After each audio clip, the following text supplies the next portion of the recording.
Well, Paul Wells joins us now in studio. Paul, thank you for being here. Thanks for having me, Michael. So, listen, I want to begin with the genesis of this book because you wrote about it in your newsletter this week. Very interesting because it was your publisher, Ken White, who had this idea of you writing about Justin Trudeau. And the quote that you attribute to him, he says, "He's been around for almost a decade, and I still have no idea why he's in office or what he's trying to do." You know, writing and researching this retrospective, how would you answer that question? I think he's trying to be helpful. I think Justin Trudeau figured that. He grew up in his surroundings where people would talk about him kind of offhandedly as a future prime minister, and I think he decided his time had come. Now, finding a mission to fit the moment was not easy. He himself, in his own memoir, has written about the stuff that they talked about when he was getting ready to run, what he was going to do if he became prime minister, and it's kind of cliched stuff. Make Quebec feel at home in Confederation, find a role for the strong and rising West, reflect Canada's diversity. Almost anyone who's been prime minister in the last 50 years would have had a kind of a similar list. So I understand my former boss's confusion. I think Trudeau finds his mission as he goes along, and his mission becomes survival. Yeah, survival, and I think evidence of that is kind of this ideological inconsistency that we've seen across almost 9 years now. Because back in 2015, he was running on the middle class, criticizing the Harper government for running deficits, and here we are in 2024. Yeah. There's no word on the middle class, and this government is very much tied to deficits. What do you say about that ideological inconsistency and Trudeau, and what it says about him as a leader? He ran in 2015. Appealing to the center in Canadian politics. As challengers often do, he thought the incumbent, Stephen Harper, had vacated the center, had radicalized, and left ordinary Canadians up for grabs. And he was quite successful. It was a solid majority, and it was the first government since Confederation to come from third place in the parliamentary standings to form a government. But over time, Canadian politics was already polarizing. I've got some academic research that demonstrates that. And the center that he wanted to occupy was crumbling. And our politics continued to polarize over the first few years of his time in office. So by 2019, he had to run on a contrast between himself and the Conservatives. And that territory, which necessarily pushes you further left if you're opposing Conservatives, became more comfortable with them.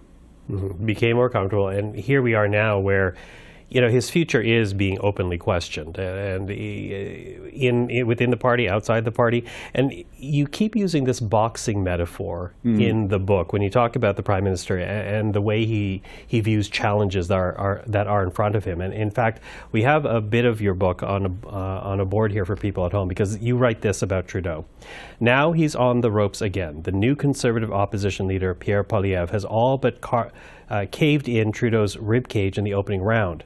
To Trudeau, it all feels familiar and more reassuring than you probably expect. He was here before, in the space between what's happening and what you expect. He knows everyone is watching. Now, that seems to suggest that Justin Trudeau is not one to give up easily, even if everyone is pointing to him the eventual signs of defeat. Yeah. So I sat down to write the book. It was a quick assignment from the idea coming up at the end of September to me publishing a manuscript in February, or sending it off to the publisher. So when I sat down to write, he had just finished all of his year-end interviews. And in a bunch of those year-end interviews, he says, how can you imagine me walking away from the fight now? It's when things are at their worst that I am most motivated, and things like that. And I don't think those are just lines. I think he obviously grew up as a son of privilege. He obviously grew up in circumstances that almost none of us could imagine. And he grew up being used to people saying, he doesn't add any value. He's just where he is because he was born on third place, on third base. And I think he wants to demonstrate that he does have resources. And so he is kind of attracted to circumstances where everyone thinks he's doomed, because that's when he thinks he does his best work. Okay. Thinks he does his best work. There is no love lost between Trudeau and Pierre Poilievre. And I'm wondering if that aspect of the relationship inspires him to even hang on tighter than others might expect. I mean, we'll find out. I don't think there's any certainty on questions like will he lead the party in the next election. I believe that as of today, I mean, one day we'll know. If he leaves, we'll know when he made the decision. My hunch is that he hasn't made that decision yet. That as of today, he absolutely intends to lead the Liberal Party into an election. And I don't think he thinks that election is going to be a walk in the park.